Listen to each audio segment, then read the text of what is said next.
Again, I'm Manisha Tank, and you are watching the Global Channel on the Singapore FinTech Festival 2020 platform.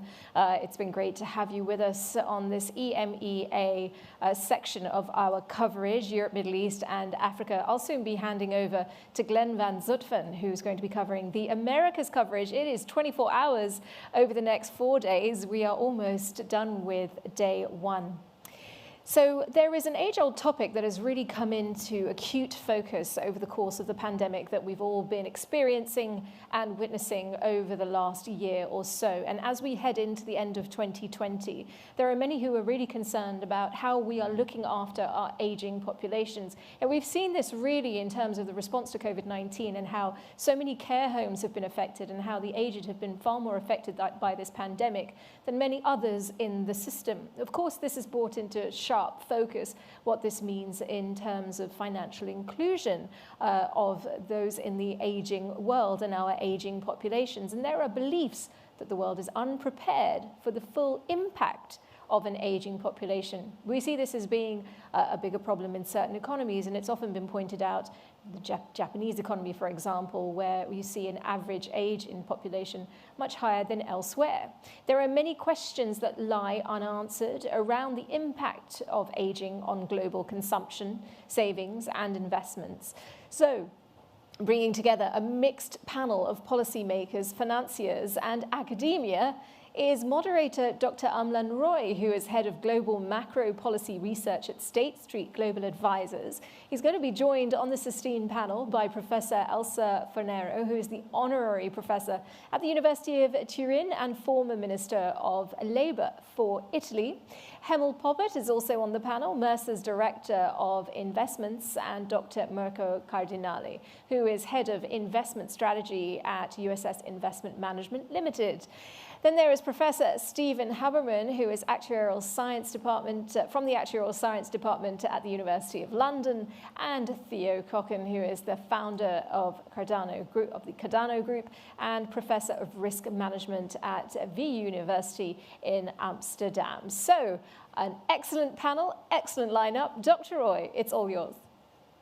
Thank you very much, Manisha. Welcome, listeners, and it's a proud privilege and honor to share the stage with 4 distinguished experts. We are sorry that Professor Fornero could not be here because of extenuating health circumstances, unavoidable, and I will kind of step in for her and read out some comments she had.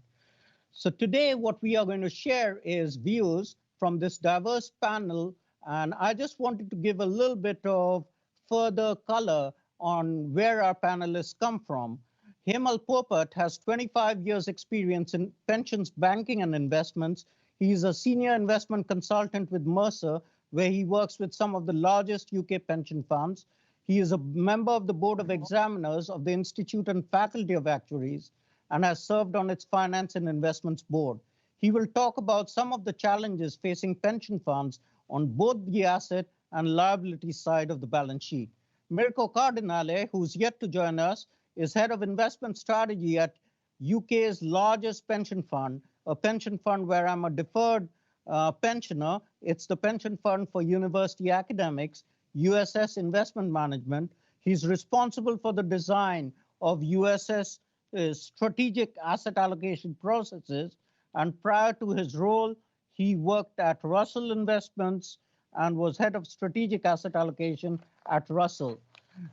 Before that, he was also in managing the Aviva Staff Pension Fund, and prior to that, he was at Watson Wyatt.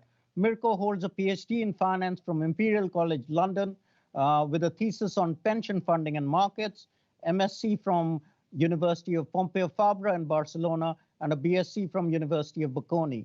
Then we've got Professor Steve Haberman, who is the longevity guru, and most of us on this panel would acknowledge that in UK, Australia, Nordics, Steve Haberman's work in actuarial science and longevity has been pioneering, to say the least.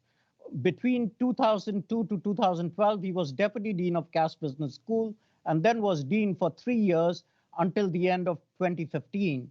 He graduated in math from the University of Cambridge, qualified as a fellow of the Institute of Actuaries and obtained his PhD and DSc from City University in Actuarial Science. He is an honorary fellow of the Italian Institute of Actuaries. His work experience has been in the Government Actuaries Department, Prudential. He's helped with the UK financial reporting, and he's currently a member of Legal & General's Longevity Science Panel with a wide-ranging academic and practitioner papers to his credit. He's a co-author of 5 books, one of the most important being Modeling Longevity Dynamics for Pensions and Annuity. Our last speaker on the panel, but not the least, is an entrepreneur and filmmaker, Theo Cocoon. He has 30 years experience in banking and pensions and founded the risk and investment management company Cardano 20 years ago. Cardano is often the first point of call for a lot of Dutch pension funds. He is a professor of risk management at the Vrije University and visiting professor at NWU in South Africa. He's an advisor to the Dutch government around the new pension contract, which is something most countries look to emulate. His biggest hobby recently is filmmaking, and his latest film called Your 100-Year Life is about how to make the best out of your old age life. He will talk about his new documentary in his introduction. So without further ado, I'm about to take over with some of my opening comments, and then I'll give you some snippet out of Elsa Fornero's comments. This session is titled Demographics and Retirement, Impact on 8 Billion People. Why is it titled Impact on 8 Billion People? Because demographics is not just about age. Demos is people, graphos is characteristics. So demographics pertains to a baby born 2 hours ago in Great Ormond Street Hospital in London, as well as the oldest woman in Okinawa, Japan, aged 113 years old. They are both consumers as well as workers. Some are workers, some are non-workers. Babies aren't workers. Retirees often aren't workers, but nearly 40 to 60% of the population in most countries are workers. So I will take you back 20 years ago when I started doing demographics research, and people then talked about an aging time bomb. What is it? We've got a growing mass of old people in most of the developed world, and now even in the developing world, to be supported by a shrinking mass of young people. How do we square the puzzle? How do we come up with solutions to this? So in the year 2000, we wrote a document called the Demographic Manifesto, very radical in terms of its approach. It came up with 4 policies. Policy number 1, abolish mandatory retirement. The age of 65 developed by Otto von Bismarck in 1892 is no longer fit for purpose in a world where most of you might be living into your 90s and 100s. So we envisage a world where Theo and Steve and I will be working part year, part time, part week, even beyond the age of 65. That's the first solution. And lots of countries in the Nordics, Netherlands, etc. are doing it. Second, let's engage women more purposefully, more fitfully, and doing justice for them, because currently the gap between male-female labor force participation in most rich countries ranges between 21% in Italy to something like 9% in UK and France. Yet the state of the art is the Nordics, where the gaps are only 4-5%. So if we fully utilize women, that's another solution to the aging puzzle. The third is, let's be selective on immigration, the skills that different countries don't have. Let's import labor. And Singapore is one of the best examples of that. It's the hub of human capital in Asia, just like US is the mecca of human capital in North America. The fourth solution is not selective migration. It is using technology, and the use of technology to improve productivity, to have the FinTech festival, to learn from each other, to engage from each other, is another way in which we can solve the aging problem. In past research, I've shown that demographics and people is not about age. It's about understanding their characteristics as consumers and workers. We might be the same age, yet all of us can be very, very different. So demographics affects, we believe, GDP growth, it affects sustainability, it affects sectors, it affects lots of other things. And on pensions, I just want to round up by saying my $64 million question, which no one answered so far, is Theo tells me, Amlan, retire, you're 65. And Professor Steve Haberman says, I'll die when I'm 85.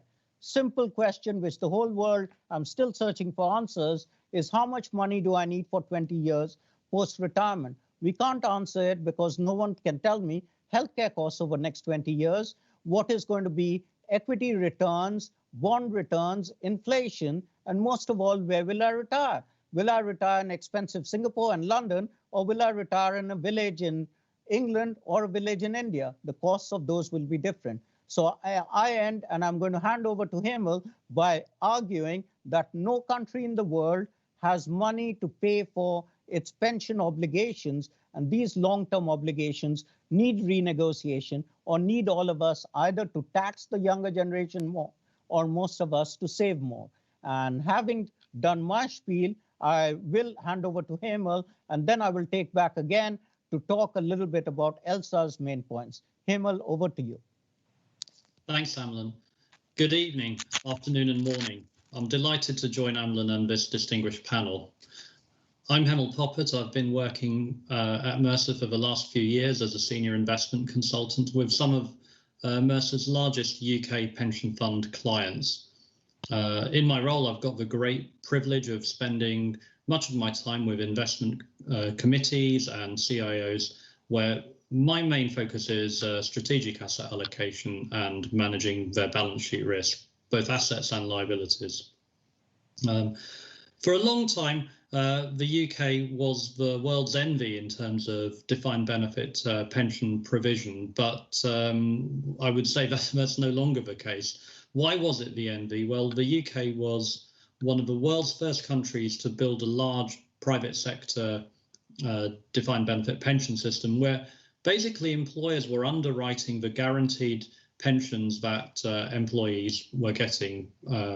The UK was also an early pioneer in protecting deferred members' interests. So if you left your employer, you still got your pension without too much of a haircut. You lost your salary linkage, but you got inflation linkage. However, over time, one of the things that, as Amlan said, was that the UK failed to ensure that the cost of pensions remained a relatively manageable proportion of salaries. Effectively, the promise crystallized, the cost didn't. And as people started to live longer, as interest rates fell, that equation no longer held. So now the UK primarily has three pension systems: a private sector DC, which is the majority of active employees today. It's got a closed private sector DB, and it's got a large public sector DB, some of which is funded, some of which is not. Merco's scheme, the USS, is on the sort of edge of public sector, private sector being a large university scheme, and that is one of the few non-government backed funded schemes that is still open to new accrual. So I guess in terms of what are the challenges at the moment, there are three big challenges. Very low interest rates. Those guaranteed increases become extremely onerous at very low interest rates. Inflation, the majority of the UK DB liabilities are inflation linked. That's unusual. That's not the case in most countries. So the system doesn't have that safety valve of a very high proportion of the total liability is guaranteed. And as anyone who's ever managed a guaranteed balance sheet will know, guarantees, you don't want them to be too large a proportion of your total liabilities. You want some flex. And the third problem is longevity. People are living longer. That's a great thing.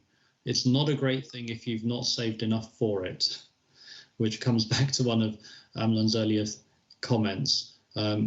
And whilst the UK has the world's largest longevity risk transfer market with $30 billion plus of annual transfers, in fact, the total value of outstanding liabilities is $3 trillion. So well, it'll take 100 years to transfer all of that risk. So in reality, the system is self-insuring longevity risk. So there are plenty of challenges, the search for yield being the biggest one, and the fact that the benefit promise lost its link really to salaries, actually, and that was a long time ago. Okay, so we've heard from Hemal regarding his opening comments. Since we still can't see Mirko Cardinale, we will switch orders. And Steve, are you ready to take on with your opening comments? And we'll follow up with Mirko and then Theo. Yes, of course. Thank you, Amlan. And good afternoon, everyone, from a misty evening in London. In my opening comments, I want to just touch on three interrelated subjects, which link to what Amlan and Hemal have been speaking about. So living longer, risk, and human behavior. And I don't have answers to all of these issues. You may find I'm just raising questions, but in some places I do have answers. So if we start with living longer, we're all living longer. As an example, life expectancy at birth in some countries is going up by 2 to 3 months every year. But I guess the question is, are we living healthier? Is healthy life expectancy increasing?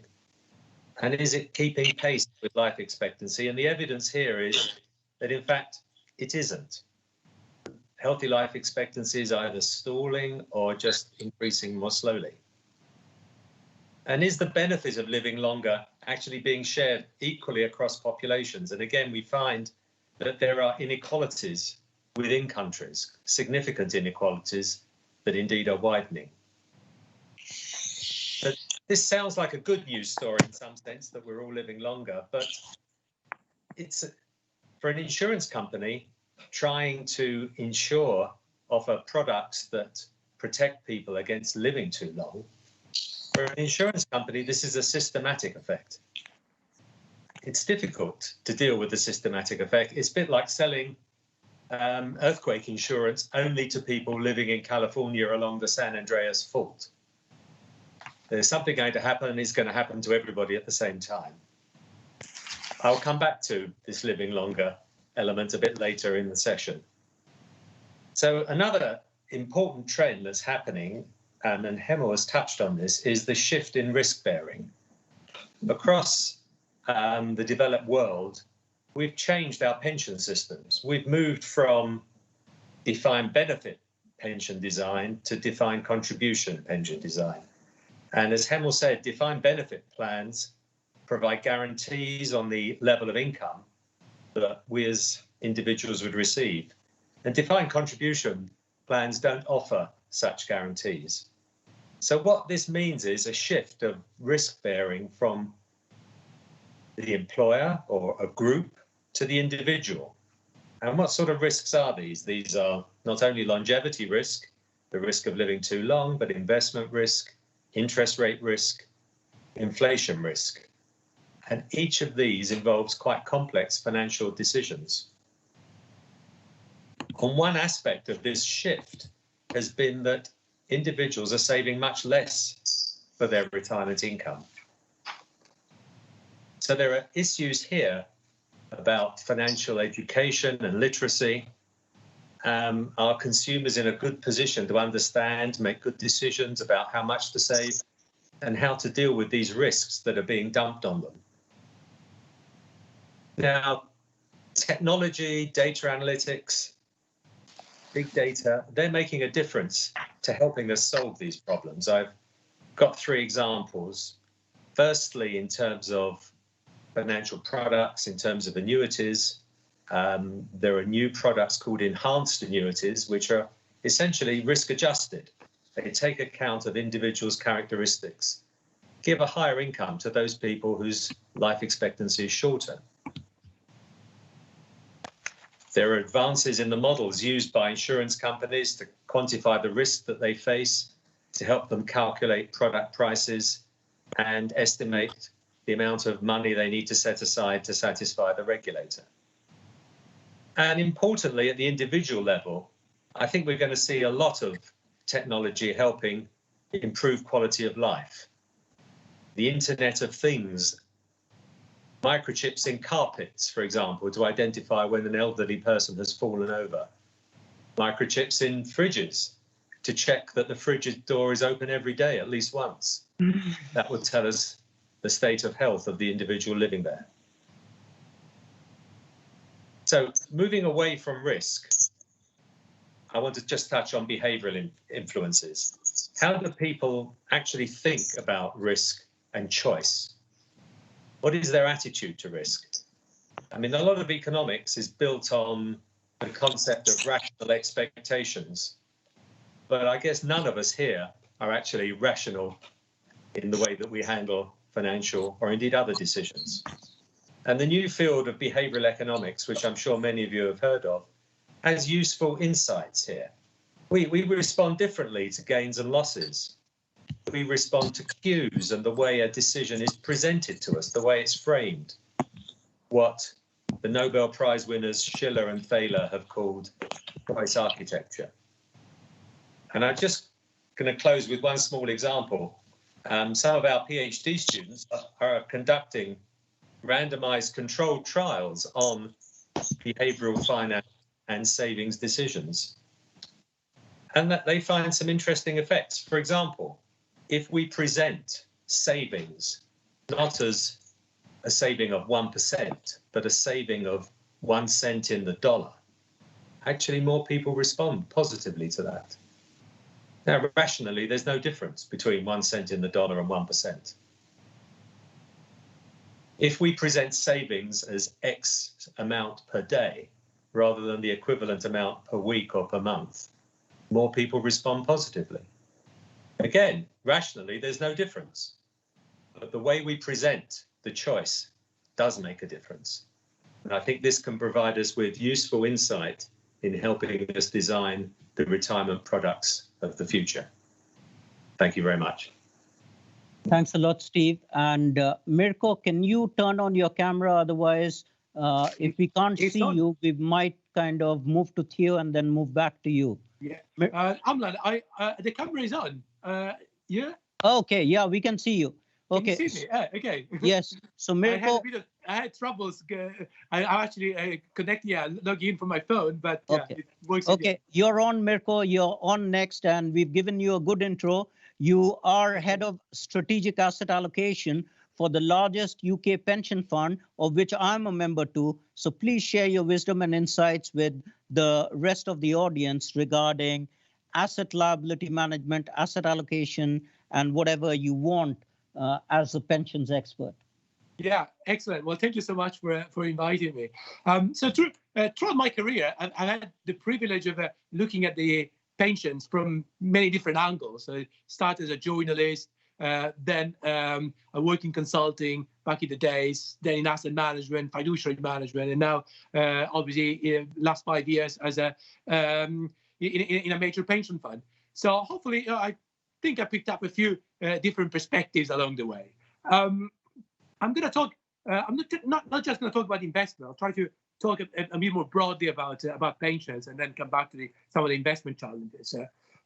So really, if you go back to basics, the pension model that the defined benefit and defined contribution pension model that are commonly used throughout the world are really designed for a labor market, a demographics profile, maybe of the 50s or the 60s, where people work in the same company, reach their peak of their earnings just before retirement. And the reality is today's world is very different. Careers are more dynamic, people change employer quite often, earnings progression is less smooth, it's quite common to take breaks, change careers, working on demand. We have all these, the so-called gig economy, more flexible employment arrangement. So all of that doesn't fit quite well with the pension model that we've designed. The corporate defined benefit model was really conceived for a job for life world. The traditional defined contribution model assumed sort of one size fits all accumulation and decumulation state. Neither of those are well suited for today's world. So the new solutions should embrace the concept of lifestyle financial planning, allowing flexibility, adapting to a world where earnings profile can vary widely across individuals. There's also a softer boundary between employment and retirement. Yeah, it's quite common. I mean, a few years ago, I was a regular customer of a driver in the UK. He used to be an engineer, and then he had a second job as a once he retired, he became a taxi driver. So that's becoming increasingly common. And when we look at lifestyle financial planning, that's often made more difficult by all kinds of tax regulation and industry practices which are not caught up with the new reality. In the UK, it's very common to have multiple pension funds, as many as the employers you work with. And very few people actually bother to try and consolidate them. If you do, as I did, for instance, it can be quite complicated and quite expensive. You have to pay financial advisors, even if perhaps you don't need them. And it can be a lengthy process. It's not a surprise that people put off by it.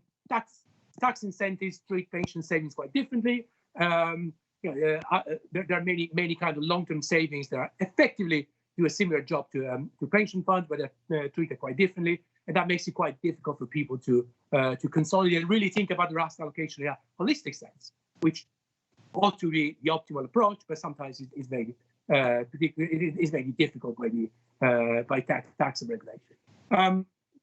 And obviously the other aspect is that we've increasingly shifted in this complex world. We've increasingly shifted responsibility for complex decisions to individuals. They're obviously not suited to take them. Financial planning require some degree of predictability of future returns. So most individuals would prefer a smoother profile of returns if that option was available. But the pension and insurance industry, as we said, as Stephen alluded to, basically is now moving away from that. We progressively remove all kinds of guarantees, and effectively we're leaving people at the mercy of financial markets. And also the industry has become fixated with mark-to-market and daily liquidity, think about the defined contribution funds, for example, rather than offering a predictable return stream. So in essence, we have a complex, we have complexity. There's a complex array of financial products available to everyone, but most defined contribution funds today offer no more than a simplistic bet on the stock market, followed by a rotation into bonds. The classical life cycle model is actually as simple as that. Some countries, if you look outside the UK, have done better than others. And in the countries that have done better than others, what they've done is gradually remove the link between companies and pension funds, exploit economies of scale for industry-wide funds, and transfer responsibility for investment choices to individuals. So these are some of the examples. Sure. And finally, I'll just finish with one more thing, which is, of course, this is particularly important now, thinking about financial planning and thinking about the design of pension systems, because over the last 20 years, strong investment returns from all asset classes have given the industry a free pass. Going forward will be much harder. We have interest rate around zero, and bonds will struggle to produce positive returns. Equity markets increasingly dominated by a few giant companies with stretched valuations. So it's not unthinkable. Actually, we project equity returns to be in low single digit. So that would be a very different world. We're actually thinking about pension design and thinking about the asset allocation will be more important than ever. So industry is a crossroad. We need to adapt the design of pension solutions to make them more meaningful, and we rethink how we invest in a world of low interest rate and low perspective. Thank you, Mirko. So we need to rethink retirement. Who better to turn to than Theo Cocoon, who is one of the leading lights in arguably one of the most sophisticated but best provisioned systems in the world, the Netherlands. So without further ado, over to you, Theo. You've been working in this field for ages. So if I were to turn 100, please tell me how I should lead my life and what should I consider. Give us some pearls of your wisdom. Yes, well, my wisdom is limited because the world is so complicated and complex. But so I worked on a new documentary, and I wanted to explain to the world all the things that the previous speaker discussed. about how we save better, how we can make better investments, and how we can get to a better payout phase, for example, sharing longevity risk. Everything was focused on financial capital. And then I found out that that in the world, the people who are most resilient are the people. Am I still on? Yes, can hear you loud and clear. Good, good. That those people, the people who are most resilient, were the people in countries like Ghana, where you don't expect it, where I saw a lot of people in Germany who were very fragile and didn't have any response to their failure in financial capital. And the reason was that some people who are resilient are people who think about their financial capital and they think about their human capital. And that's not only extending your retirement 1 or 2 or 3 years in a bad job, that is thinking about, apart from financial savings and things, that's very important, but also thinking about your next career, as I call it, your second career in your later stage life. As you mentioned, Amlan, we should be prepared to work happily till maybe 80, 85, maybe some people 70, 75, depending on the kind of job. And it doesn't mean that you do it in the same job. Actually, it should not be in the same job. As we grow older, we get different skills. I have different skills than I had when I was young. Maybe I lost some mathematical skills, but maybe I gained some social skills. Some people tell me not, but some people gain social skills. And then you can move from one sector to the other. You saw many people moving from being an accountant or what kind of worker to an entrepreneur. You see people becoming farmers after they were a teacher. You see other people becoming a teacher or a coach when they were in the past. They were working in a factory. Managers stepping down and do demotion and becoming very happy in a worker's job.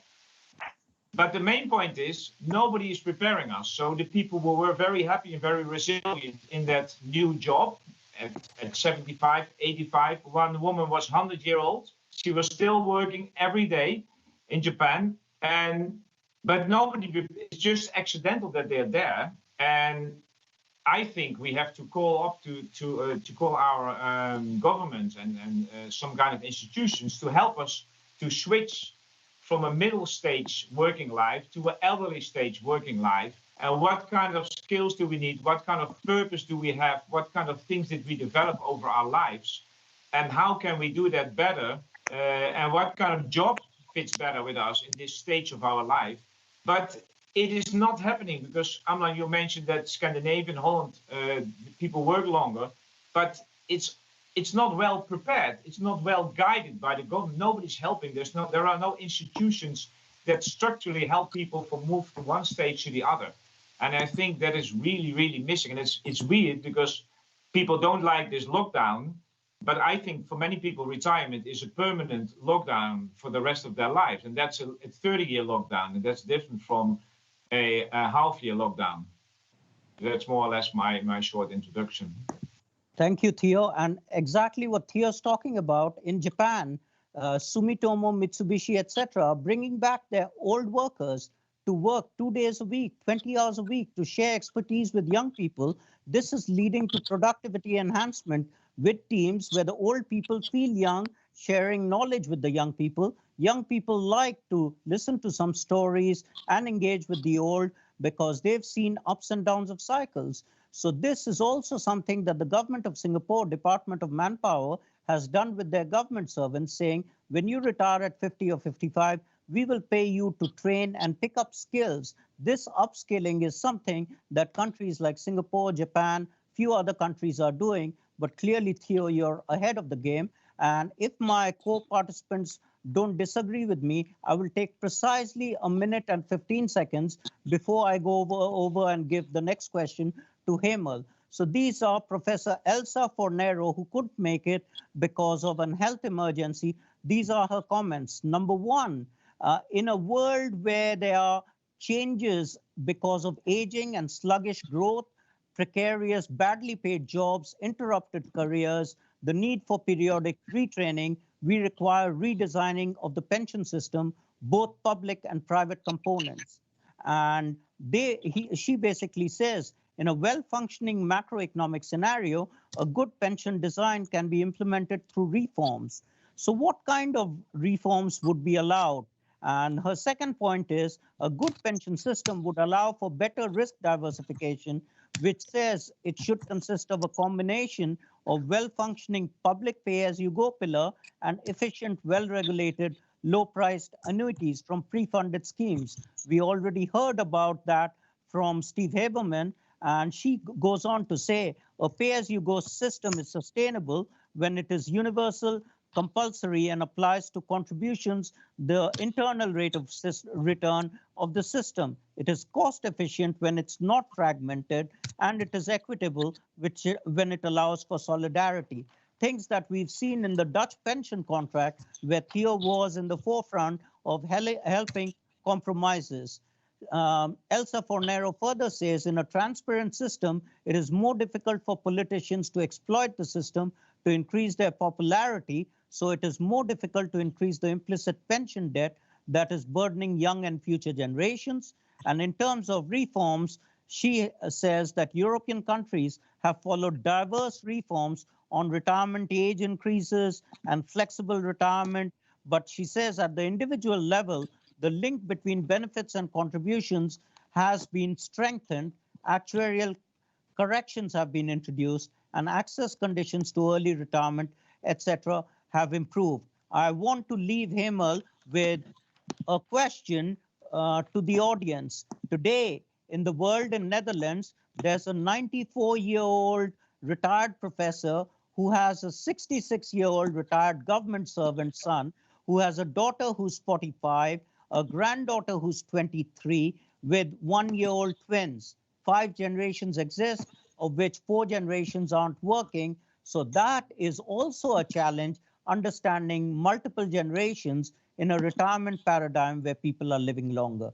Hemal, over to you, because you deal with advising the largest of companies and institutional pension schemes. What lessons would you like to share with the audience, particularly in Asia? So I guess if I look at the UK, in some ways, the UK got it right for a long period of time, from perhaps the Second World War until the late 90s, maybe 10 years, maybe until the global financial crisis. Since then, I think these are the trends. The UK is currently basically shutting down its private sector DB system, which provided that certainty for the golden generation and the boomers.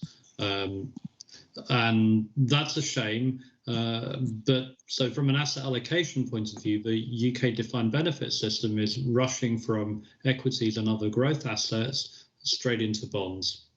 And they're de-risking and basically trying to wind down the system in a very low risk way. That economically, at a national level, that's basically it's a misallocation of capital, but it arises because you, as a member of your plan, you've got certain contractual promises, and those need to be managed correctly. But at a national level, that's it's a misallocation of capital, in my view. Meanwhile, you've got younger people who've got no guarantees at all, and you're getting the increasing inequality arising on a generational basis. The Dutch system seems to be working better. I think it's got its strains. Economic markets are a bit like longevity. We all share the same path. We can't. There is only one equity market, and we're all on the same. We're all on the same boat. We're all in it together. You can't diversify except across time, and the Dutch culture seems to be better placed than the Anglo-Saxon culture in that respect.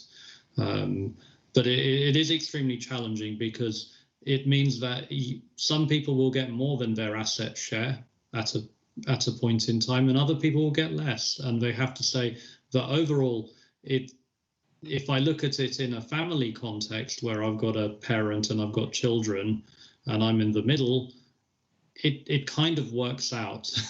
But that level of trust isn't really there in many countries. Absolutely. And trust is paramount. It's something that Schiller and Thaler talk about when they talk about behavioral finance.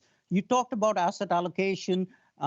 We know of a pension fund, the largest one where I'm a deferred pensioner, and Mirko is head of asset allocation. Other than fixed income, there are lots of other ways in which they are trying to match their liabilities. So Mirko, would you like to share some light on how you do asset allocation and ALM matching in UK's largest pension fund?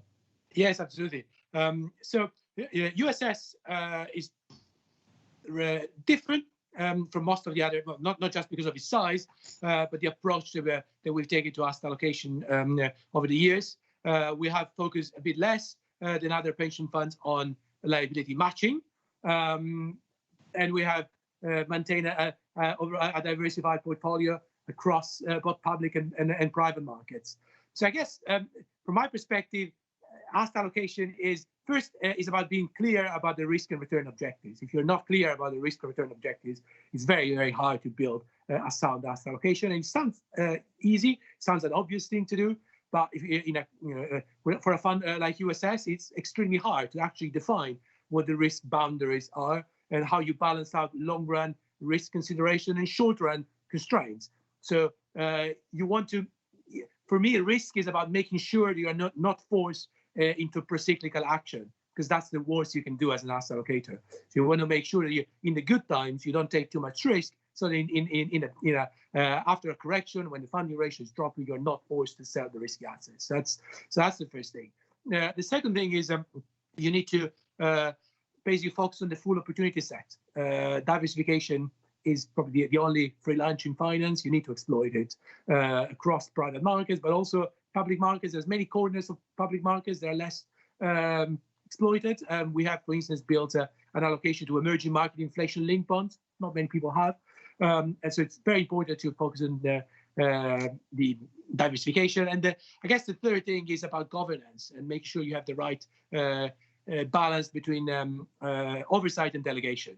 At USS, we have a delegation to the investment management side for the ongoing management of the asset allocation. The investment committee tends to focus on the higher level decision, and that generally works quite well. You don't want boards and investment committee to get stuck in the day-to-day decisions. And then internal management, given our size, we are able to reduce the cost by internalize a large proportion of the assets. And the very final point, being dynamic can pay off. Obviously, strategic asset allocation is the most important thing. But being dynamic can pay off. We have built a dynamic program that has added value over the years. If you're, again, clear about the risk and return boundaries, being dynamic can pay off as well. Yeah, thanks, Mirko. You've talked about various ways of optimizing financial capital. Later, we will talk about investing in human capital and in overall capital from an individual perspective and societal perspective, as Theo said. But let's move over to trying and understanding what are pension funds trying to match, what are liabilities, and what does our longevity guru, Steve Haberman, have to share with us in terms of how should countries and companies think about these afresh, whether it be retirement solutions or it be annuities that you and others referred to. Over to you, Steve. I mean, one of the many difficulties with the subject of longevity is we're trying to do something that deals with the long-term future. And if you think of someone who retires, perhaps they have, retiring at 65, they might have 35 years ahead of them of lifetime. We're trying to predict how long they're going to live. And we need that sort of time horizon. And how we're going to do that, we create some models. The models need data, and the models need data from the past that's going to be consistent in some sense with the future. And there's a rule of thumb that says you need 2 years data from the past for every year that you're thinking of projecting into the future. So to do this reliably, to look 35 years into the future, we're going to need something like 70 years worth of coherent data from the past. And 1950 to 2020, the last 70 years, there's been a lot of significant changes in that period. Some sense of consistent increases in life expectancy, but does that past help us with the future? Is the next 35 years going to be anything like that? So with these guarantees in annuities and guarantees in traditional pension products, we really are in a difficult position. It is not easy to predict the future in the way that we need to. And it's made more complicated by just the recent past. If I look back to 2010, just after the financial crisis, you find that all the trends that were pretty consistent across developed countries all changed.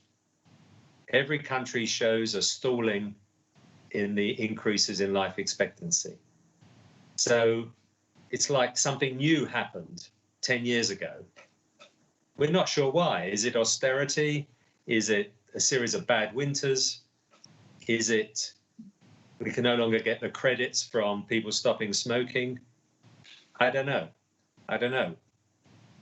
But now, 2019, 2020, we've got COVID. Yep. So we've got another blip, potential blip or some significant change of trend.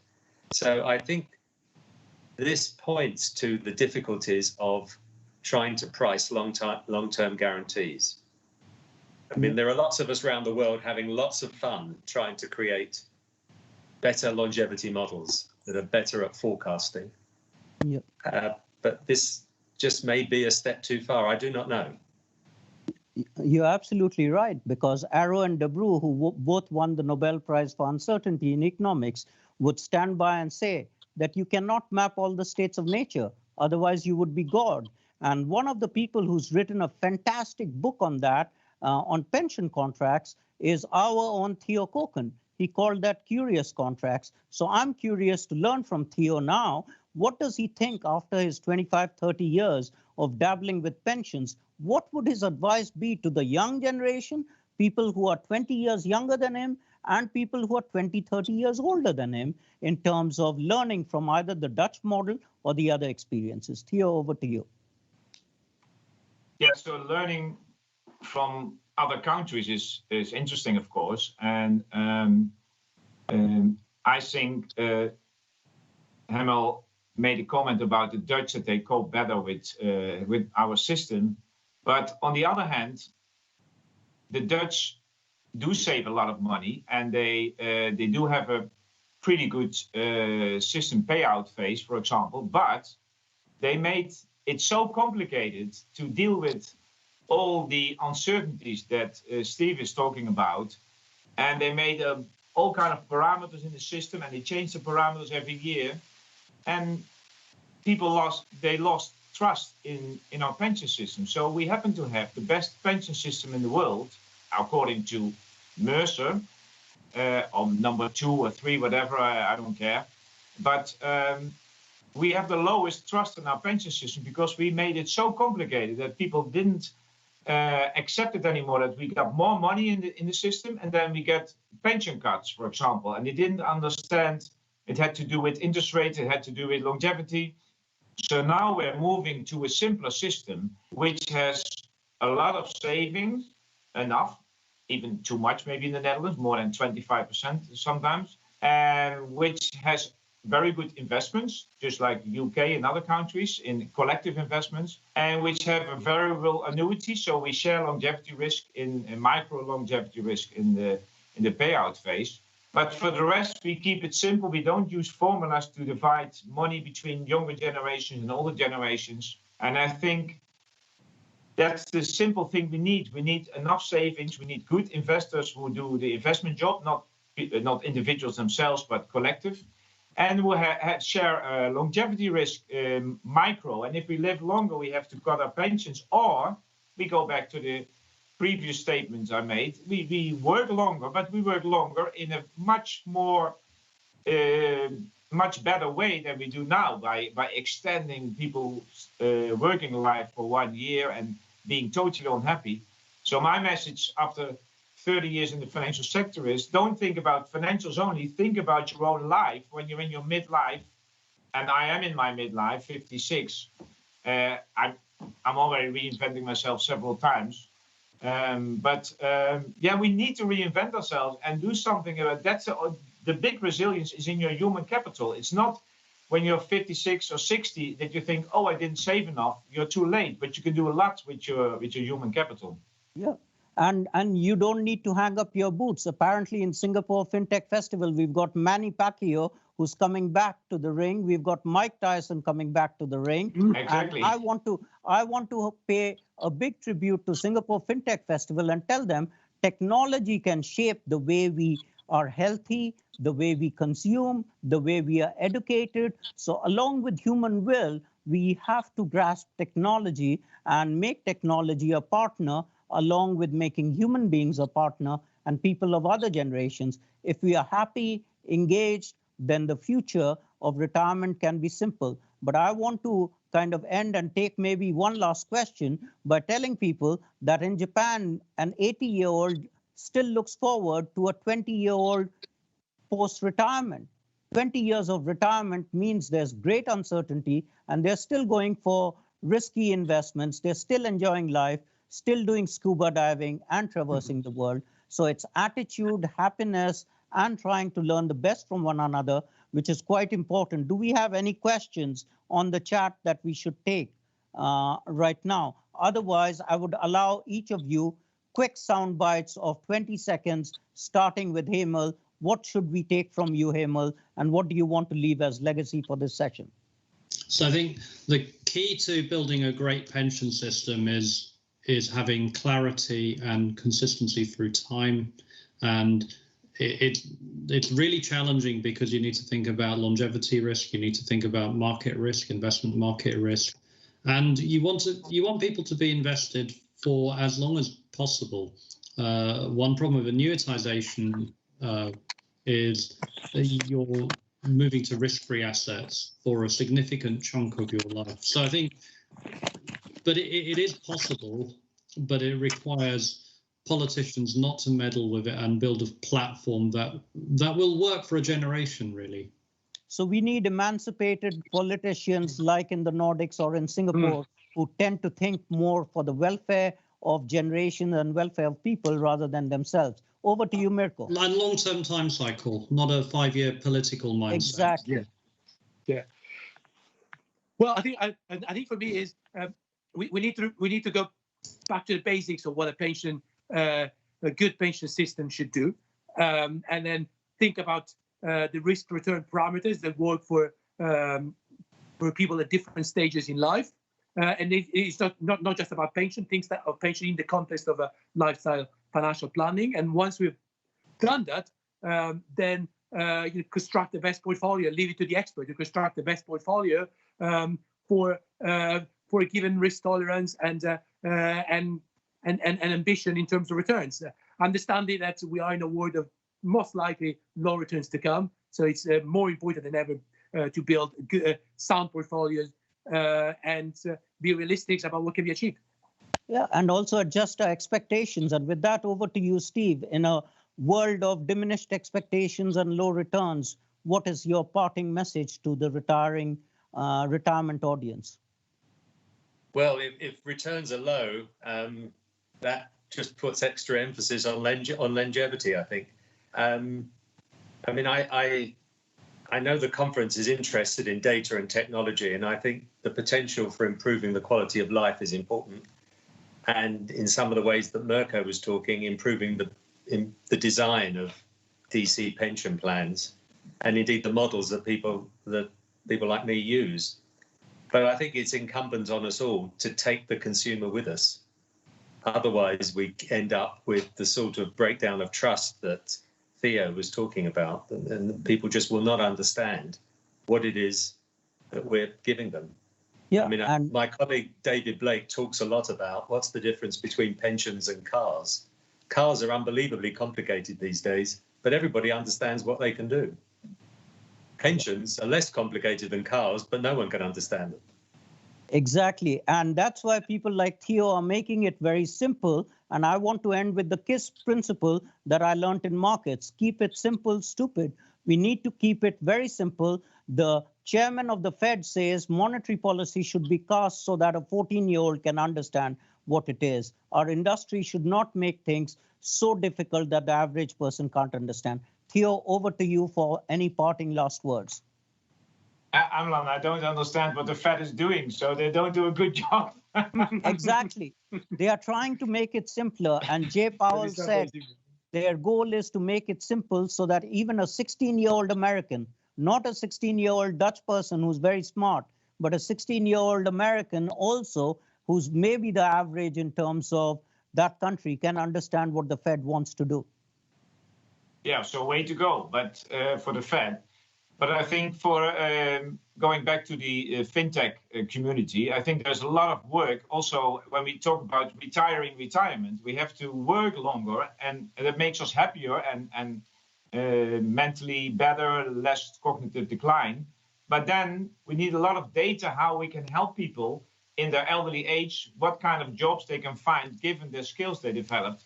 I think that's a whole new field of research where data can help a lot to allocate elderly people to the right jobs.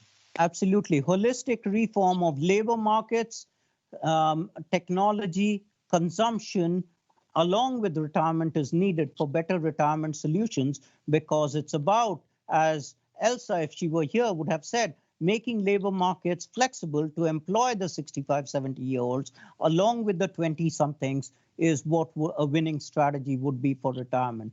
Are there any questions? Otherwise, I think we've got to the end of time, and I'd like to thank my distinguished friends and world experts they are. Every time I meet them, I learn at least a couple of nuggets, if not more. Any questions? I would like to ask Pat Patel or any of the organizers, if there are any questions, to shoot them at us. Otherwise, we would call this session to a close, because I understand I have to keep to time, since it's a global conference running to a 24/7 schedule. Any questions, Ronnie or Pat, or do we just hand it back to you? Thank you, Dr. Roy, for the panel discussion you've just had, for all of your opinions that you've shared with us today. We've now come to the end of the Europe, Middle East, and Africa zone of the Economic Summit. If you've missed some of the key sessions, including the two G20 sessions, you'll be able to access the recording of those sessions on the event website.